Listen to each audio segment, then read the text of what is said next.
Assalamu alaikum class. Today we are going to start the arrays, which is basically the most important topic of your book, most important topic of your exam. उसके बाद most important topic for your understanding, मतलब Python में जो important 3 topic है ना वो ये नमपाई arrays है। और सिर्फ हमारे लिए इम्पॉर्टेंट इसलिए है क्योंकि देखो हमने पाइथन के बेसिक सीखने के बाद आगे जाना न्यूमेरिकल इंटीग्रेशन, उसके बाद न्यूमेरिकल डिफरेंशिएशन, मतलब न्यूमेरिकल मेथड्स में हमें जाना है। ठीक है, तो उसके लिए ज़रूरी है कि हमें जो नमपाई है उसके बारे में पता हो और नमपाई के साथ हमें डील करना आना चाहिए। टॉपिक थोड़ा सा लंबा है, सो इसकी मैं बनाऊंगा टोटल 3 वीडियोस। एक वीडियो में हाफ कवर करूंगा, दूसरे में हाफ कवर करूंगा, और इन दोनों वीडियो के दरमियान में एक वीडियो में शेयर करूंगा। उस वीडियो में बेसिकली हम लोग कुछ एक्स्ट्रा प्रॉब्लम्स हैं वो कर रहे होंगे, क्योंकि 90% चांस है कि आपका जो है ना क्वेश्चन वो इसी एरे में से आएगा और एरे की जो स्लाइसिंग है वहाँ से होके आ रहा होगा। ठीक है, तो स्टार्ट करते हैं। नमपाई के अंदर आज हमने पढ़ना है, पहले हमने नमपाई के बारे में पढ़ना है, बल्कि नमपाई तो हमने पहले थोड़ी बहुत डिस्कस कर ही ली है, उसमें और ज़्यादा कुछ है नहीं। एरेज क्या होते हैं, उसके बाद एरेज की नेस्टिंग क्या होती है। नेस्टिंग बेसिकली टॉपिक है आपका चैप्टर नंबर 4 और 5 का है, लेकिन यहाँ पे उसने एक वर्ड यूज़ किया हुआ है, तो मैं आपको यहीं पे बता दूंगा कि what is meant by nesting. उसके बाद एट्रीब्यूट्स क्या होती हैं, उसके बाद हम लोग एरेज के ऊपर अलग अलग किस्म के जो ऑपरेशन है वो परफॉर्म करेंगे, कुछ इसके नए फंक्शन है वो पढ़ेंगे और इसकी स्लाइसिंग करेंगे। ठीक है, सो नमपाई के बारे में हमने पहले पढ़ लिया था कि नमपाई basically is the module of Python, और जो है ना मैथ से बड़ा मॉड्यूल है ये। इसके अंदर आपको बड़े बड़े मैथमेटिकल फंक्शन मिलेंगे। आपने अगर लीनियर अलजेब्रा सॉल्व करना है, आपने फूरियर ट्रांसफॉर्म सॉल्व करनी है, आपने नंबर थ्योरी करनी है, आपने क्वांटम मैकेनिक्स सॉल्व करनी है, तो उससे पहले आपको नमपाई का पता हो। आपने वो वाला प्रॉब्लम सॉल्व करने से पहले नमपाई को ही इम्पोर्ट करवाना है। और अगर आप मैथ और नमपाई में कंफ्यूज हो रहे हो तो मैंने आपको पहले ही बताया था कि आप हर जगह पे नमपाई अगर यूज़ करेंगे तो आपका जो कोड है वो रॉन्ग कंसिडर नहीं होगा। ठीक है, ओके। सो नमपाई को हम लोग इंपोर्ट करवाते हैं, इंपोर्ट एज एन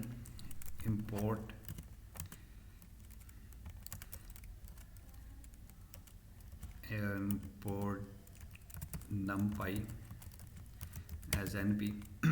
ठीक है, और सिर्फ NP क्यों, एक तो ये कन्वेंशन भी है और दूसरा it is a good practice to always import NumPy as NP। आप अपनी मर्जी से भी करवा सकते हो, लेकिन जो कन्वेंशन है वो यही है, हर प्रोग्रामर जो है वो नमपाई को NP के नाम से जानता है और मैथ को वो M के नाम से जानता है। ठीक है, ओके। सो सबसे पहले हम लोग पढ़ते हैं कि एरे क्या होता है। एरे बेसिकली अगर आपने कुछ नंबर्स को अरेंज करना है किसी एक सीक्वेंस में तो उसको हम लोग एरे कहते हैं। जब हम लोग मैट्रिसेस बनाएंगे तो बेसिकली वो मैट्रिसेस को भी हम लोग यहाँ पे एरे कह रहे होंगे। ठीक है, और एरे को जनरेट करने के लिए हमारे पास एक फंक्शन है which is called ARRAY array. ठीक है, लेकिन ये ऐसे काम नहीं करता। काम इसलिए नहीं करता क्योंकि ये एक फंक्शन है नमपाई के मॉड्यूल का, सो हमें इसको चलाने से पहले इसके स्टार्ट में नमपाई डॉट लगाना पड़ेगा। ठीक है, तो हम चलते हैं बुक की तरफ। और हाँ, एक बात और, पहले भी मैंने बताया था कि अब यहाँ से लेके आगे तक हम जो भी काम करेंगे चैप्टर 2 के एंड तक, मे भी आगे बुक में भी अगले चैप्टर में भी, कि जो कुछ बुक पे है ना उसी काम में लेके चलेंगे ताकि एक अलग सा मैस ना क्रिएट हो। और ख़ास तौर पे इस टॉपिक पे तो मैं चाहता हूँ कि जो कुछ बुक में है हम लोग वही करें। जब एडिशनल करवाना हुआ तो वो मैं अलग वीडियो में बता दूंगा, लेकिन आज के लिए हम लोग क्या करेंगे कि इसी बुक को ही लेके चलेंगे। इसमें कुछ चीज़ें ऐसी हैं जिसमें आप लोग थोड़ा बहुत कंफ्यूज हो गए, कुछ चीज़ें हैं जो पिछले से सिमिलर हैं भी और नहीं भी। ठीक है, तो वहाँ पे जाके हमने उसको देखना है कि क्या क्या सिमिलरिटीज़ हैं और कहाँ कहाँ पे हम लोग कंफ्यूज हो सकते हैं। Okay, so our first problem is create the following arrays. एक एरे है, एक एलिमेंट है जिसका नाम x है। ठीक है, और उसके अंदर हमने कुछ नंबर स्टोर किए हुए हैं जो हैं 1, 4 और 3। ओके, अच्छा, एरे को आप लोग डिफ़ाइन करते हो, मतलब एरे जो है ना वो आता है, एक तो मैं पता ना कि एरे क्योंकि फंक्शन है तो उसके अंदर लगती है हमारे पास सिंगल जो होती है डबल ब्रैकेट, वो सिंगल डबल कह रहा हूँ, मतलब एक पेयर ऑफ छोटी ब्रैकेट्स। ठीक है, जिसको हम लोग गैस पैरेंथेसिस कहते हैं। अच्छा जी, तो इसको वो कहता है कि आपने एक एक्स नाम का एरे बनाना है। ठीक है, और मैं ट्राई करूँगा कि इसको मैं आहिस्ता आहिस्ता लेके चलूँ क्योंकि इसमें कुछ थोड़ी बहुत टेक्निकलिटीज़ हैं। So x is equal to NP.ARRAY array, ये आ गया एरे के फंक्शन की ब्रैकेट। और अब हमने इसमें देना है कुछ इसको एक्स्ट्रा इन्फॉर्मेशन। एक्स्ट्रा इन्फॉर्मेशन में हम लोग इसके अंदर क्रिएट करेंगे एरे। अब जब हमने इसके एलिमेंट्स लिखने हैं ना, जो एलिमेंट्स उसने हमें बोले हुए हैं कि इसकी ये एलिमेंट है 1, 4, 3, इन एलिमेंट को आपने लिखना होता है लिस्ट में। ठीक है, पहले एरे लिखोगे आप, एरे क्योंकि फंक्शन है तो उसके आगे आएंगे ये ब्रैकेट का पेयर। इस ब्रैकेट के पेयर में जो एलिमेंट होते हैं वो होते हैं इन फॉर्म ऑफ लिस्ट। तो लिस्ट हमें पता है कि लिस्ट आती है एक बड़ी ब्रैकेट के पेयर में, ये हमने लगाई बड़ी ब्रैकेट, और यहाँ पे मैं लिखूँगा उसके एलिमेंट, और एलिमेंट क्या थे 1 4 3, 1,4,3। हमें ये बात पता है कि हम लोग हर एलिमेंट को एक कॉमा से सेपरेट करते हैं, इसको हम लोग कहते हैं वन डायमेंशनल एरे। और बात याद रख लो कि वन डायमेंशनल एरे के लिए आपने इस छोटी ब्रैकेट के अंदर सिर्फ एक ही बड़ी ब्रैकेट लगानी है। आपने अगर डबल ट्रिपल की तो मे भी आपका प्रोग्राम चल जाए, लेकिन सर यहाँ पे गलती कर देंगे, गलती निकाल देंगे। ओके, आगे जाके मैं कहता हूँ कि एक्स, ठीक है, मैं शिफ्ट और एंटर प्रेस करता हूँ, मैं यहाँ पे प्रिंट के भी स्टेटमेंट लगा सकता हूँ फंक्शन के मेथड, या फिर अगर मैं इसको खाली भी प्रिंट करवाना चाहूँ तो मैं करवा सकता हूँ, ये मेरी मर्ज़ी है। तो ये इसने मुझे बता दिया कि ये एक एरे है और 1 4 और 3 है। नम पाई के कुछ मतलब शायद ये इसका लेटेस्ट वर्जन है या क्या है, जब भी हम लोग नम पाई यूज़ करते हैं ना तो वो हमें एक तो आंसर बताता है और आंसर के साथ हमें वो उसका जो टाइप है वो भी बता देता है। फॉर एग्जाम्पल अगर आप लिखते हो np.sin ऑफ π/2, ठीक है, तो एक तो वो साइन π/2 का आंसर 1.0 बताएगा, साथ में आपको बताएगा कि ये फ्लोट भी है। ओके, ठीक है, उसके बारे में वरी करने की ज़रूरत नहीं है क्योंकि हमारा काम सिर्फ इनपुट तक ही होता है, आउटपुट से हमारा कोई वो ताल्लुक़ नहीं होता। ओके, आगे चलते हैं। उसके बाद आगे हमें बोलता है कि आपने एक एरे वाई क्रिएट करना है जो कि 2 डायमेंशनल एरे है और इसमें आपके पास 2 रोज़ हैं और 3 कॉलम हैं, ठीक है। अभी आपने क्या करना है कि आपने पहले तो एक हम बना देंगे, नीचे आके मैं बना देता हूँ वाई जो कि हमारा एक एरे है, और मैं लिखूँगा np.array एरे, ये आ गई एरे की ब्रैकेट। अब आपने करना ये है कि हर रो को आपने एक अलग लिस्ट बनाना है, ठीक है। तो ये जो हमारे पास है ना रो, क्या हो गया, ये वाली रो है इसकी लिस्ट अलग बनेगी, फिर हम लोग डालेंगे कॉमा, कॉमा डाल के हम लोग इस रो की लिस्ट अलग बनाएंगे, ठीक है। तो हर रो जो है एक लिस्ट को रिप्रेजेंट करती है और हर लिस्ट को हम लोग अलग उसमें ब्रैकेट में लिख रहे होंगे। सो पहले मैं ये लिखता हूँ, फिर कॉमा लगा के ये, अब ये 2 ब्रैकेट लगाने का मतलब है कि मैंने यहाँ पे 2 रोज़ को इंक्लूड करना है। पहली रो में है आपके पास 1 4 और 3, 1 4 3, और जो अगली रो है जो कि अगली हमारी लिस्ट है उसमें हमारे पास 9 2 और 7, 9 2 7। अब यहाँ पे एक बात और, जब भी आप लोग 2D एरे या 3D एरे बना रहे होंगे तो आपने क्या करना है, यहाँ पे एक एडिशनल ब्रैकेट और भी ऐड करनी है और इसे हम लोग कहते हैं नेस्टिंग, ठीक है। ऊपर जो मैंने देखा हुआ था ना वो ये होता है, मैं बताता हूँ क्या होता है, ठीक है। अब ये नेस्टिंग क्या होता है, देखो जब भी हम लोग किसी भी पाइथन में कोई भी फंक्शन यूज़ करते हैं ना तो एक फंक्शन के अंदर वही वाला फंक्शन अगर हम लोग दोबारा यूज़ करते हैं तो उसका हम बोलते हैं नेस्टिंग, ठीक है। तो मैंने अभी यही काम किया है, ये मैंने जब ये वाली जो एंड पे ब्रैकेट है बड़े वाली और ये वाली, जब मैंने ये और ये ब्रैकेट लगाई है ना, इसका मतलब है कि हमारे पास ये एक लिस्ट है और उस एक लिस्ट के अंदर मैंने एक ये वाली लिस्ट और एक ये वाली लिस्ट मैंने वो बना रही, मतलब मैंने क्या कर दिया, लिस्ट के अंदर मैंने दोबारा लिस्टें बना रही है। तो मैंने क्या किया, एक फंक्शन के अंदर दोबारा वही वाला फंक्शन यूज़ किया, दैट इज़ कॉल्ड नेस्टिंग, ठीक है। आपके वो बुक पे भी बता रहा होता है कि जो बेसिकली आपके पास है ना ये 2 डायमेंशनल एरे, यहाँ पे a 2D array can use nested list to represent with the inner list representing each row। कहता है कि आपने जब भी 2D array या 3D बनाना है तो आप बेसिकली क्या करोगे, लिस्टों की आप नेस्टिंग करोगे, लिस्ट के अंदर लिस्ट बनाओगे, और जो अंदर वाली लिस्ट होती है वो बेसिकली क्या होती है, हर लिस्ट एक आपकी जो रो है उसको वो रिप्रेजेंट कर रही होती है। तो अगर आप इसको मैं रन करता हूँ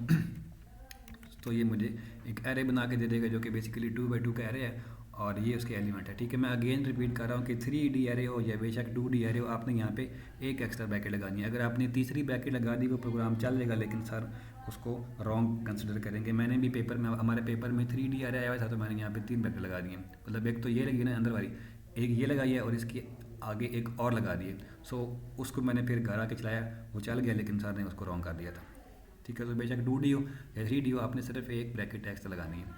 अगला जो हमारा है ओके, अब अगर आपने ये फाइंड करना है कि इस एरे के अंदर कितनी रोज़ हैं और कितने कॉलम्स हैं, तो उसके लिए हमारे पास एक होती है एट्रीब्यूट। ओके, ठीक है, मैंने आपको कहाँ गया, ये नमपाई का बता दिए, एरे हम लोग ये पढ़ रहे हैं, ये एरे होता है, नेस्टिंग बता दिए।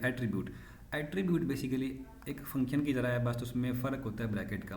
देखो हमने पढ़ा हुआ है कि फंक्शन क्या होता है, कोई सा भी फंक्शन है तो वो अपने साथ एक पेयर ऑफ ब्रैकेट लेके आता है, लेकिन जो एट्रीब्यूट होता है उसके साथ कोई ब्रैकेट नहीं होती, बगैर ब्रैकेट के हमें उसको यूज़ करना होता है, ठीक है। तो हम लोग अभी एट्रीब्यूट पढ़ेंगे वाई शेप। फॉर एग्जांपल मैंने किसी एरे का या किसी मैट्रिक्स का पता करना है कि उसमें कितने रोज़ हैं और कितने कॉलम्स हैं, तो मैं लिखूँगा उसका नाम पहले, ठीक है। अब मैं अज्यूम कर रहा हूँ कि मैंने ऊपर पूरा प्रोग्राम लिखा है, लेकिन अगर आपके पेपर में आता है तो फिर जाहिर बात है आपने पहले नमपाई को इंपोर्ट करना है, फिर आपने ऐसे एरे बनाना है और फिर निचली लाइन में आके ये लिखोगे आप y डॉट वाई डॉट, उसके बाद वो जो एट्रीब्यूट है उसका नाम है शेप, SHAPE शेप। अब इसके आगे मैं ब्रैकेट इंक्लूड नहीं करूँगा, ठीक है। अगर ये फंक्शन होता तो मैं यहाँ ब्रैकेट इंक्लूड करता, लेकिन ये फंक्शन नहीं है, ये एट्रीब्यूट। यही फ़र्क है फंक्शन और एट्रीब्यूट में।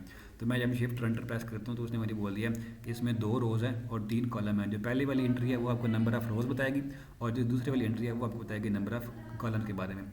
सिमिलरली मेरे पास एक एट्रीब्यूट और भी है। अगर मैं ये पता करना चाहता हूँ कि इसके अंदर टोटल कितने नंबर ऑफ़ एलिमेंट्स हैं, देखो इसमें टोटल 6 एलिमेंट्स हैं, तो उसके लिए मेरे पास है, पहले मैं नाम लिखूँगा, फिर डॉट, और इसको मैं बोलूँगा कि तुम मुझे इसका साइज़ बताओ, SIZE साइज़। तो साइज़ की जो एट्रीब्यूट है वो इसको बताएगी, हमें बताएगी कि इसके अंदर कितने नंबर ऑफ़ एलिमेंट्स हैं। There are total 6 number of elements in our array Y. Okay, उसके बाद बुक वाला कहता है कि लेट्स अज्यूम, अगर आपको कोई बंदा बोलता है कि आप एक एरे बनाओ और उस एरे के जो एलिमेंट हैं वो 1 से लेकर 2000 तक हैं। तो अब एक तरीका तो ये है कि आप एक एरे बनाओ, उसमें लिखो 1, 2, 3। सो ये तो नॉनसेंस वाली बात होगी, कौन 2000 तक जाएगा, ठीक है। तो इसके लिए हम लोग यूज़ करते हैं एक और फंक्शन, और उस फंक्शन का जो नाम है वो है ए रेंज, ठीक है। वो भी numpy के अंदर ही होता है। सो हम क्या करेंगे, अभी हमें एक प्रॉब्लम दिया हुआ है कि आपने जी नाम का एक जो है वो एरे क्रिएट करना है, और उसके अंदर आपने 1 से लेके 2000 तक एलिमेंट लिखने हैं, और हर एलिमेंट का जो इंक्रीमेंट है वो 1 को, मतलब हर एक एलिमेंट में एक का डिफरेंस हो। सो हम लोग लिखेंगे जी। अब मैं अज्यूम कर रहा हूँ, बल्कि अज्यूम क्या करना है, मैंने ऊपर numpy को इंपोर्ट कराया है तो मैं दोबारा इंपोर्ट नहीं करूँगा। G is equal to NP dot, इसके जो स्पेलिंग होते हैं वो आपने देखने हैं ARRANGE गेस यही होते हैं, ओके।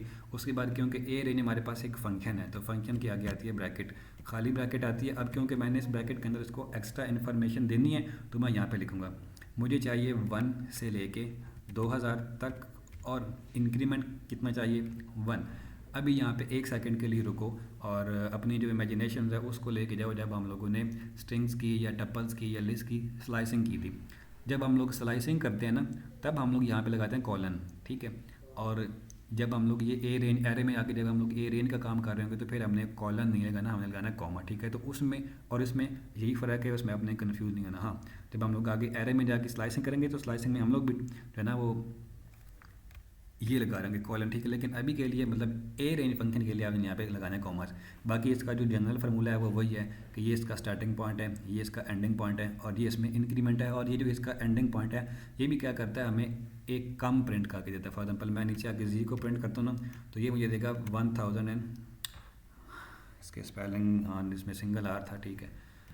तो ये मुझे क्या करेगा 1 से लेके ये देखो 1999 तक दे दिए, ठीक है। सो अगर आप ये चाहते हो कि आपके पास 2000 तक आए तो आपने क्या करना है, इसको एक नंबर एक्स्ट्रा बताना है। वही हमारी पुराने वाली बात इसमें भी लागू हो रही है, सिर्फ फ़र्क क्या है, वहाँ पे कॉलन था, यहाँ पे कॉमन। कॉलन सिर्फ स्लाइसिंग के लिए, ये याद रख लो। तो अभी मेरे पास क्या आ गया, 2000 तक आ गए, ठीक हो गया। सो हम लोग अगर हमारे पास एक लंबा सा एरे है तो वो क्रिएट करवाने के लिए हम लोग बजाय बार बार लिखने के, हम लोग जो ए रेंज का फंक्शन है वो यूज़ कर सकते हैं, और अपनी मर्ज़ी के हिसाब से हम यहाँ पे इंक्रीमेंट करते हैं। फॉर एग्जाम्पल मैं यहाँ पे कहता हूँ कि तुम 5 की स्पेसेस दो, तो अब ये काफ़ी बड़ा मुझे वो प्रिंट करके दे देगा, पूरी स्क्रीन पे मेरी आ जाए, ये देखो। तो उसने क्या किया, स्टार्ट से लेके उसने 2000 तक नंबर प्रिंट करवाए हैं, और उसने डिफरेंस कितना कितना दे दिया है, 5 का दे दिया है। ओके, आगे चलते हैं। उसके बाद अब अगर आप ये चाहते हो कि आपके पास एक अच्छा, इसमें एक चीज़ और से ज़रूरी नहीं है कि आप ए रेंज के जरिए सिर्फ पॉजिटिव ही नंबर प्रिंट कराओ या नेगेटिव भी आप करवा सकते हो। आप इसमें पॉइंट वाले नंबर भी प्रिंट करवा सकते हो। फॉर एग्जांपल मैं कहता हूँ कि मुझे 1.5 से शुरू करके दो, और इसको चलो मैं थोड़ा छोटा करता हूँ, तो मैं कहता हूँ 20 तक जाओ, और उसमें जो डिफरेंस तुमने डालना है वो तुमने डालना है 0.8 का लेटर्स कंसिडर। तो अब जब मैं यहाँ पे इसको रन करूँगा तो इसने मुझे क्या किया है, 1.5 से लेकर 20 तक नंबर प्रिंट करवा देंगे, और डिफरेंस कितने का रखा है, -0.8 का। और अगर आप चाहो तो आप यहाँ पे नेगेटिव नंबर भी प्रिंट करवा सकते हो। फॉर एग्जाम्पल मैं यहाँ पे लिखता हूँ तुमने -1 से स्टार्ट करना है और जाना है -20 तक, और जो डिफरेंस देना है वो देना है -5 का। सो अब अगेन उसने क्या किया, वही काम कर दिया। सो आप इसमें पॉजिटिव डालो, नेगेटिव डालो या पॉइंट डालो, कोई फ़र्क नहीं पड़ता, इसने हर चीज़ के लिए वर्क करना है। ओके, उसके बाद है अगर आपको एक इंटरवल दिया हुआ है और इंटरवल को आपने अपनी मर्ज़ी के इंटरवल में डिवाइड करना है। फॉर एग्जांपल मैं कहता हूँ कि मेरे पास चलो बुक की एग्जांपल लेते हैं। बुक वाला कहता है कि अगर आपके पास एक ये कहाँ गया, ये नीचे, अगर आपने 1 से लेके 8 तक नंबर प्रिंट करवाने हैं, और बल्कि नहीं, हाँ 1 से लेके 8 तक, और आपने वो 1 से लेके 8 के दरमियान इसके 10 पीस करने हैं, 10 आपने इसके ना अलग अलग इसको टुकड़ों में तकसीम करने हैं, ठीक है। तो उसके लिए 2 तरीके हैं, ये एक तो ये कि आप पकड़ो कैलकुलेटर और पहले डिवाइड करो और फिर एरे उसमें लिखो, एरे में पहले लिखो 3, फिर लिखो 3.6, फिर लिखो 4.3, ठीक है। दूसरा तरीका ये है कि आप इसका जो फंक्शन है लिन स्पेस वो यूज़ करो। लिन स्पेस क्या करता है, आपने इसको जो भी एक इंटरवल बताओगे उस इंटरवल को वो n नंबर ऑफ पार्ट में डिवाइड करेगा। n नंबर से बाद आप इसमें कोई भी नंबर पुट कर सकते हो। इसका भी जो जनरल फार्मूला है वो कुछ यूँ है, a फिर b फिर n। a इसका स्टार्टिंग पॉइंट है, b इसका एंडिंग पॉइंट है, मतलब एक इंटरवल है, और आगे n रिप्रेजेंट करता है कि आपने इस इंटरवल को कितने छोटे छोटे पार्ट्स में डिवाइड करना है, ठीक है। तो हम एक अपने पास एरे बनाते हैं, एरे को मैं u कह देता हूँ, u is equal to np dot, अब मैं लिन स्पेस लगाऊंगा, एरे नहीं मैं बना रहा, मैं बेसिकली एक बना तो एरे रहा हूँ, लेकिन मैंने उसमें ना ये लिन स्पेस का फंक्शन लगाना है, ठीक है, ताकि वो एक ऐसे एरे बनाए जिसमें इंटरवल डिवाइडेड हो। लिन स्पेस अज्यूमिंग कि इसके स्पेलिंग ठीक होंगे, लिन स्पेस क्योंकि फंक्शन है तो मैंने ब्रैकेट लगा दी और ब्रैकेट में दूंगा इसको एक्स इन्फॉर्मेशन, 1 से स्टार्ट करना है, 8 तक जाना है, और उसके तुमने करने हैं 10 अलग अलग इक्वल पार्ट्स, 10 इक्वल पार्ट में 1 से लेके 8 के इंटरवल को डिवाइड करना है। नीचे आके मैं u को प्रिंट करवाऊंगा, तो इसने क्या किया 1 से लेके 8 तक, ठीक है, ये 1 2 3 4 5 6 7 8 9 और 10वां नंबर है 8, तो 1 से लेके 8 तक इसने 10 इक्वल पार्ट में डिवाइड कर दिए। और यहाँ पे इंपॉर्टेंट बात ये, पहली बात तो वही है कि आपने इसको भी स्लाइसिंग वाले कॉलन के साथ मिक्स नहीं करना, और दूसरी बात इधर जो हमने इसको एंडिंग पॉइंट बताया ना लिन स्पेस को, ये वही एंडिंग पॉइंट उठाएगा जो हमने बताया हुआ, ठीक है, ये उससे आगे या पीछे प्रिंट नहीं करवाएगा। ए रेंज में या फिर स्लाइसिंग में हम लोग क्या करते हैं, उसको एक नंबर आगे देते हैं ताकि वो पिछला प्रिंट करवाए, लेकिन यहाँ पे अगर आप इसको 8 बता रहे हो तो ये 8 तक ही जाएगा, ठीक है। सो ये लिन स्पेस जो है उन स्लाइसिंग से भी और ए रेंज से भी इस लिहाज से डिफरेंट है। आगे चलते हैं। अच्छा, आगे अब आ गई इसकी स्लाइसिंग, जो कि थोड़ी सी टेक्निकल भी है और मज़े की भी है। पहले हम लोग 1D पे काम करेंगे, फिर हम लोग 2D पे काम करेंगे, और 3D आपकी बुक में नहीं है लेकिन हमारे पेपर में आया हुआ था, तो यूँ समझो कि इंपॉर्टेंट है, हम लोग 3D पे भी काम करेंगे। अगली वीडियो में बताऊँगा, छोटी सी होगी, उस पर हम लोग जानबूझ के क्यों खुद ही करना है, उधर हम लोग उसमें काफ़ी सारे एरे बना के उसकी हम लोग स्लाइसिंग कर रहे होंगे, ठीक है। तो वो वाला काम हम लोग अगली वीडियो में छोड़ते हैं। इस वीडियो की लेंथ जब 30 मिनट या 32 33 होगी तो मैं इसको स्टॉप कर दूँगा। अच्छा जी, अब आगे हमें कहता है कि क्या कहता है, हमें आगे नीचे आके कहता है कि get the second element of x, कहता है आपने जो ऊपर एरे एक्स में आया था उसमें से आपने सेकंड एलिमेंट को उठाना है। सो हम लोग अपने एरे एक्स पे आते हैं, मैं यहाँ पे उसको दोबारा बना लेता हूँ। ये था हमारा एरे एक्स जो कि कहाँ गया,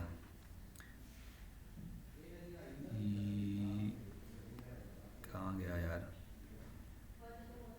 चलो दोबारा बना लेते हैं। वो हमारे पास एरे एक्स नाम कह रहा था, इक्वल टू क्या था वो एन पी डॉट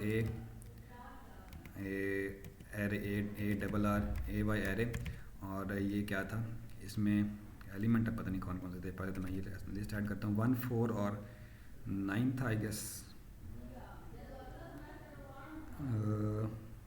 हाँ 1 4 3 था, 1 उसके बाद 4 उसके बाद 3, ये बना के इसको मतलब पहले बनाते हैं। अभी मुझे यहाँ पे प्रिंट करवाने की ज़रूरत नहीं है क्योंकि मेरा काम इसको प्रिंट करवाना नहीं है, बल्कि मुझे तो इसमें से ये वाला नंबर चाहिए, लेकिन चलो अगर हम लोग प्रिंट करवा भी लें तो फिर भी कोई मसला नहीं है। ये आ गया, ओके। अब इसी के नीचे मैं लिखता हूँ उसने बोला हुआ कि आपने क्या करना है, get the second element from array x.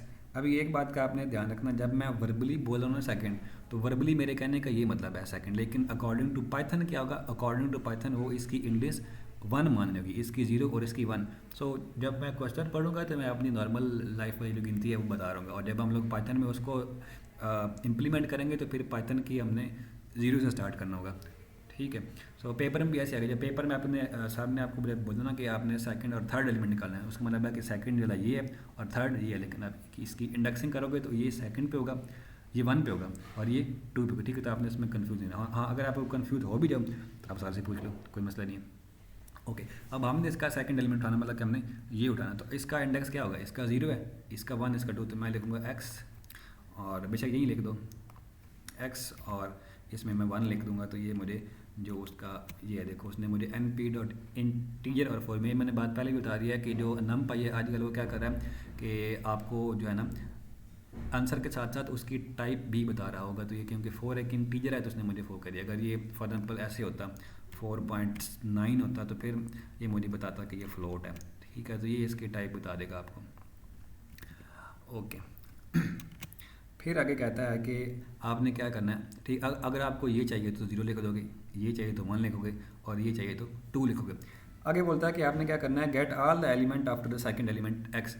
दूसरे से लेके आपने आगे जितने भी आ रहे हैं वो सारे इंक्लूड करने हैं। तो मैं क्या करूँगा, 4 का इंडेक्स है मेरे पास 1, और आगे मैं लगा दूंगा ये कॉलन, और कॉलन के आगे मैं कुछ भी नहीं बताऊँगा। तो ये क्या करेगा, 1 से लेके आगे जितने भी पड़े हुए हैं वो सारे उठाएगा। तो 1 से लेके मतलब कि इस इंडेक्स 1 से लेके, इंडेक्स 1 से लेके, पता नहीं इंडेक्स होता है कि इंडेक्स होता है, जो भी है, इधर से लेके इसने आगे सारे प्रिंट करवा दिए, ठीक है। और अगर आप चाहो तो इस 3 को भी प्रिंट करवा सकते हो। कैसे, या तो आप लिख दो 2 लिखोगे फिर भी 3 आ जाएगा, और अगर आप लोग लिखोगे -1, क्योंकि हमने पढ़ा हुआ है कि जो इंडेक्स हैं वो माइनस में चलती है, तो -1 लिखोगे फिर भी जो है ना वो इसको 3 प्रिंट करवा देगा, ठीक है। तो वैसे मैं आपको सजेस्ट करूँगा कि अगर कहीं पे अशद ज़रूरत पड़ जाए तो आप ये माइनस का वाला काम किया करो, अदरवाइज़ आप कहीं कन्फ्यूजन हो रहे हो। ख़ास तौर पे एरे में तो जो है ना जितना हो सके उतना माइनस है आपने बचना है, सीधी सीधी जो इंडेक्सिंग है वो करवा ले करो, ठीक हो गया। उसके बाद आगे हमारे पास एग्जांपल है 2D एरे की। 2D एरे में वो कहता है कि ये देखो इसने भी 3 को कराने के लिए -1 नहीं किया है। तो यहाँ तक तो ठीक, लेकिन जब हम लोग काम करेंगे 2D 3D में फिर ये माइनस थोड़ा सा हमें तंग भी कर रहा है, लेकिन अगर कहीं पे हमें ज़रूरत पड़ेगी तो हम उसको वो निकालेंगे भी सही। Obtain the element at first row and second column of y। Okay, अब हमने जब 2D एरे पे काम करना है ना, तो पहले तो मैं यहाँ पे नीचे आके 2D एरे क्रिएट करता हूँ, जो हमने पहले किया हुआ था उसी को मैं यहाँ से कॉपी करता हूँ।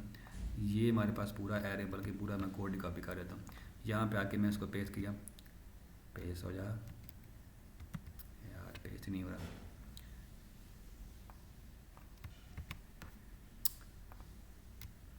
ये ओके, इसको चला भी लेते हैं। अब क्वेश्चन में वो कह रहा है कि आपने obtain the element at first row and second column of array Y. अब जब हम लोग 2 डायमेंशनल में इंडेक्सिंग कर रहे होंगे ना, तो फिर हमारे पास जो तरीका है वो थोड़ा सा अलग है। उस तरीके के लिए आपको याद रखना पड़ेगा इसका जो जनरल फार्मूला है। जनरल फार्मूला है m, मतलब कि कोई भी मैट्रिक्स आपके पास है, उस मतलब जो मैट्रिक्स का नाम है, जिस तरह हमने y में से प्रिंट करवाना है तो हम लोग y लिखेंगे, आगे ये बड़ी ब्रैकेट r, c। r मतलब रो नंबर और सी मतलब उसका कॉलम नंबर। तो आपने रो नंबर लिखना है, फिर आपने लगाना है कॉमा, और फिर आपने लगाना है उसका कॉलम।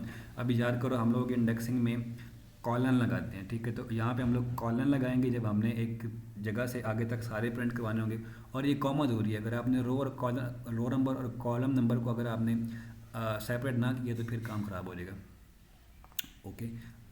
तो वो कह रहा है कि obtain the element at first row and second column. कौन सा एलिमेंट है जो फर्स्ट रो में है और सेकंड कॉलम में? ये देखो फर्स्ट रो है और ये सेकंड कॉलम है। तो ये जो 4 साहब है ना, ये हैं इसके फर्स्ट रो में और सेकंड कॉलम में, ठीक है। तो अब इसको हम लोग प्रिंट कैसे करवाएंगे, मैं इसमें लिखूँगा, चलो इधर लिख दो y।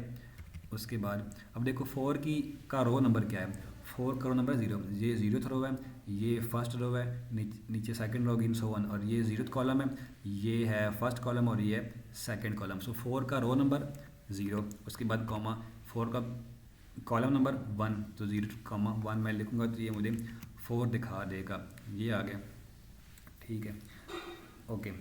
अच्छा, बेहतर है कि आप इसको ना पहले तो जो है ना प्रोग्राम को बना के यहाँ पे इसको एक दफ़ा वाई लिख दें, क्योंकि वो फिर हमारे पास नीचे आंसर होगा तो उसको आंसर को देख के इसको प्रिंट करवाना ज़्यादा आसान होगा। चल जा भाई। अच्छा, वो आखिरी वाले को एग्जीक्यूट कर रहा है, तो इसको जो है ना यहाँ से हम लोग कट ही कर देते हैं, यहाँ पे लिख लेते हैं, इधर इसको रन कर लेते हैं और अब इसको रन करते हैं, ठीक है, ओके। फॉर एग्जाम्पल अगर आपको 3 चाहिए तो 3 के लिए क्या करोगे, 3 का रो नंबर है 0 और 3 का कॉलम नंबर क्या है, 2 है। तो यहाँ पे आप अगर 0 और 2 लिखते हो तो आपके पास 3 आ जाएगा। अब क्या हुआ भाई, हाँ, क्योंकि 3 तो है ही नहीं यहाँ पे तो इंडेक्स 2 पे ख़त्म हो रही है, तो मैं यहाँ पे 2 लिखूँगा ना, मैंने 3 लिख दिया, 0,2 से इसने मुझे 3 दे दिए। ओके, आगे चलते हैं। उसके बाद कहता है कि obtain the first row of array Y. कहता है कि आपने जो एरे वाई बनाया है ना, अब आपने उसकी पूरी की पूरी जो पहली रो है वो निकालनी है। ये जो रो है आपने ये निकालनी है। अब इसका तरीका क्या होता है, पहले आप लिखोगे वाई, उसके बाद ये ब्रैकेट। अब देखो रो अगर पहली है ना, तो रो तो पहली है, लेकिन क्या इस पहली रो का कॉलम कौन सा है, इसमें ये कॉलम नंबर 1 भी आ रहा है, इसमें कॉलम नंबर 2 भी आ रहा है और इसमें कॉलम नंबर 3 भी आ रहा है। मतलब कि जो पहली रो है उसमें सारे के सारे कॉलम आ रहे हैं। तो मैं लिखूँगा कि रो तो है 0, फिर मैं लगाऊंगा कॉमा। अब मैं कॉलम नंबर क्या लिखूँ, ज़रा सोचो। मुझे सारे के सारे कॉलम चाहिए, मुझे स्टार्ट से भी और एंड से भी सारे चाहिए। तो मैं अगर यहाँ पे ये लगा दूँ, ये देखो अब इसमें मैंने क्या किया, ना तो मैंने कॉलम के लेफ़्ट पे कुछ लिखा है और ना मैंने कुछ राइट पे। ये तो मैंने लेफ़्ट पे लिखा है, ये तो और एलिमेंट है। कॉमे के बाद हमने लिखना है इसका कॉलम नंबर। अब इस कॉलम के इधर ना तो मैंने लेफ़्ट पे कुछ लिखा है और ना मैंने राइट पे। तो जब हमने पीछे पढ़ा हुआ कि जब हम इसके लेफ़्ट और राइट दोनों पे कुछ भी नहीं लिखते तो ये क्या करता है, सारे के सारे उठा लेगा। तो अब ये क्या करेगा, रो उठाएगा 0th और कॉलम सारे के सारे उठा लेगा। ये देखो इसने रो वही उठाई है और 1 का कॉलम, इसका 1 था कॉलम, इसका 2 था, इसका 3 था, तो इसने सारे उठा लिए। आगे चलते हैं। अच्छा जी, आगे चलने से पहले एक आध एग्जांपल इस पे और कर लेते हैं। फॉर एग्जांपल मैं कहता हूँ कि मुझे जो है ना सेकंड रो चाहिए, सारी की सारी चाहिए। तो मैं क्या करूँगा, रो नंबर तो है 1। अब देखो मैंने वर्बली बोला है सेकंड, लेकिन इंडेक्स में क्या लिख रहा हूँ 1, क्योंकि हमें पता है कि इसकी जो इंडेक्स है वो 1 है। सो 1 और कॉलम अगेन मुझे सारे चाहिए, क्योंकि जो 9 है उसका 9 कॉलम 1 में है, 2 कॉलम 3 में और 7 कॉलम 9 कॉलम 1 में है, 2 कॉलम 2 में और 7 कॉलम 3 में। तो मुझे सारे के सारे चाहिए कॉलम। तो मैंने आगे कॉलम वाले पोर्शन में कॉमा के बाद जो कॉलम का पोर्शन उसमें मैंने सिर्फ सिंगल कॉलम डाल दिए। तो इससे इसके लेफ्ट पे भी कुछ नहीं है और राइट में भी कुछ नहीं, तो ये सारे का सारा उठा लेगा। ये देखो 9 2 और 7 आ गए। बाकी इसमें काफ़ी सारी एग्जाम्पल पड़ी हैं, वो मैं अगली वीडियो में करूँगा। उसके बाद जो है ना, चलो इसको मैं कर रहा हूँ यहीं पे स्टॉप, बल्कि अभी 4 मिनट पड़े हैं, 1-2 फंक्शन और पढ़ लेते हैं। फॉर एग्जांपल आपने ना एक एरे क्रिएट करना है जो कि है आई गेस ज़ीरोज़ वाले आगे है। हाँ ये here are some pre-defined arrays are usually useful np zeros np1 np empty। कह रहा है कि कुछ एरेज आपको बनाने की ज़रूरत नहीं है, वो पाइथन में प्री डिफाइंड है। फॉर एग्जांपल आपने एक मैट्रिक्स क्रिएट करना है जिसमें ज़ीरोज़ ही हों, 0 0 0 0, आप उसके लिए np लगाओगे ज़ीरोज़। अगर आपको 1 1 1 1 चाहिए तो आप लगाओगे np वंस, और अगर आपको बिल्कुल खाली मैट्रिक्स चाहिए तो उसके लिए आप लगाओगे np एम्प्टी। अब आगे आपको कह रहा है कि आप generate a 3x5 array with all elements 0। तो ये उसने उसका बता दिया आपको कि उसमें 3 रोज़ होंगी, 5 कॉलम्स होंगे और सारे क्या हों, 0 0। तो उसके लिए आप क्या करोगे, उसके लिए आप आओगे अगेन अपने उसमें, और इसको हम लोग नाम क्या देते हैं, नाम कुछ भी दे देते हैं हम लोग इसको। नाम ना भी दो फिर भी बनेगा, लेकिन बेहतर है कि उसको आप नाम दे लो। तो इसको मैं लेट अस कंसिडर टी कहता हूँ। T is equal to np dot zeros zeros. ये अब एक तो ये ज़ीरो फंक्शन है, ठीक है, क्या फंक्शन है, तो फंक्शन की खुद की ब्रैकेट है। अब आगे अगर इसको अब मैंने बताना है, इसका बेसिकली क्या बताना है, ये जो हमें दिया हुआ है ये 3 × 5 ये क्या है, ये इसकी जो है ना शेप है। शेप मतलब कि जो हमने ऊपर पढ़ी है, देखो जब हम लोग पाइथन से शेप पूछते हैं ना किसी भी एरे की, तो जो वो हमें नंबर ऑफ रोज़ और कॉलम बताता है, तो वो हमें शेप को बताता है ब्रैकेट में, ठीक है। मतलब जब हमने इसे पूछा तो उसने हमें शेप किसकी फॉर्म बताई है, छोटी ब्रैकेट की फॉर्म में। सो अगर हम इसको शेप बताएंगे तो फिर हमें भी छोटी ब्रैकेट में शेप बतानी पड़ेगी, ठीक है। तो मेरे कहने का मतलब ये है कि एक तो ये ज़ीरो की खुद की ब्रैकेट है, और हमने क्योंकि इसको बतानी है शेप, तो शेप को ये समझता ही तब है जब एक ब्रैकेट और लगी हुई होगी, ठीक है। जो अंदर वाली ब्रैकेट है ये शेप की है, और ये वाली ब्रैकेट जो बाहर वाली है वो इस ज़ीरोज़ के फंक्शन की है। और वो था कितने का, 3/5। पहला 3 मतलब कि नंबर ऑफ़ रोज़, और आगे कॉमा 5 नंबर ऑफ़ कॉलम्स। आगे अगर मैं टी को प्रिंट करवाता हूँ तो इसने मुझे 3/5 का एक एरे जनरेट करके दे दिया जिसमें सारे 0 ही 0 हैं। आप अगर चाहो तो यहाँ पे 4 5 1 2 कुछ भी लिख सकते हो। आगे है कि अगर आपको सेम इसमें चाहिए डायमेंशन में, लेकिन आपको 1 चाहिए, मतलब आपको यहाँ पे 1 1 1 1 1 चाहिए, तो आप उसके लिए पाइथन का जो फंक्शन है वंस वो यूज़ कर सकते हो, ONES वंस। और अब जब इसको रन करूँगा तो ये सारे 1 1 आ जाएंगे। सिमिलरली अगर आप ये चाहते हो कि आपके पास 3/5 का मैट्रिक्स हो, लेकिन बल्कि 3/5 क्या, जब एम्प्टी ना तो फिर क्या 3 और क्या 5, ठीक है। अगर आपने ओके जब हमने ये एम्प्टी का वो करना है ना यूज़, कहाँ गया ये, तो एम्प्टी के आगे ना हमें इसको बताना पड़ेगा कि इसमें एलिमेंट है, हालांकि है तो एम्प्टी, लेकिन अगर मैं इसको सिंपली एम्प्टी में रन करता हूँ, मैं इसको इधर से ही उठा के ना कॉपी करता हूँ ये, और मैं इसको कहता हूँ कि एक एम्प्टी जो है ना वो ज़रा मुझे बना के दो। मैं उसको कोई एक r is equal to np r is equal to np empty, ये हो नहीं रहा, चलो मैं खुद लिख देता हूँ np डॉट empty। अगर इसको मैं रन करता हूँ तो आई एम अज्यूमिंग कि मुझे एरर देगा, ठीक है, फंक्शन नाम पे उसने तो एम्प्टी कर दिया। ठीक है, तो जब आपने एम्प्टी बनाना, फिर भी आपको बताना पड़ेगा कि इसमें कितने एलिमेंट इंक्लूड करने हैं। हालांकि है भी एम्प्टी, लेकिन हम लोग फिर भी बता रहे हैं कि इसमें कितने एलिमेंट आपने इंक्लूड करने हैं। तो बुक वाला कह रहा है कि आपने 3 एलिमेंट का एक एम्प्टी टपल नहीं एरे बनाना है। 3 लिख दूंगा, ये लो। अब ना ये पाइथन की लैंग्वेज में अभी भी एम्प्टी है। पाइथन इसको ये अज्यूम कर रहा है कि मेरे इस वाले एरे के अंदर कोई भी नंबर है ही नहीं। क्यों नहीं है? देखो इसने कितने छोटे नंबर लिखे हैं। मैंने लिखा हुआ है 4.9 मल्टीप्लाई बाई 3 पावर -324, इतने 324 जीरो, उसके पीछे 0.000 324 जीरो फिर ये, तो मतलब ये एक इग्नोरेबल नंबर है। Similarly 2 multiply by 10 to the power, हमने पढ़ा हुआ है कि हम लोग 10 टू दी पावर पे ई लिखते हैं, और हम लोग 10 टू दी पावर लिखते वक्त मल्टीप्लाई का साइन भी नहीं लगाते हैं। 2 into 10 to the power -323, zero के पीछे 323 जीरो, उसके बाद ये भी ऐसे। मतलब ये इतने छोटे नंबर हैं कि पाइथन इनको इग्नोर करके मान रहा है कि इधर है ही कुछ नहीं, तो इसने इसको एम्प्टी कर दिया। सो इसको हम लोग यहाँ पे ख़त्म करते हैं। अब जो अगली वीडियो होगी वो कुछ 10-12-15 मिनट की वीडियो होगी, उसमें हम लोग 1D एरे, 2D एरे और 3D एरे की हम लोग करेंगे स्लाइसिंग, और स्लाइसिंग के भी हमारे पास बड़े वो पढ़े हैं डिफरेंट मेथड्स।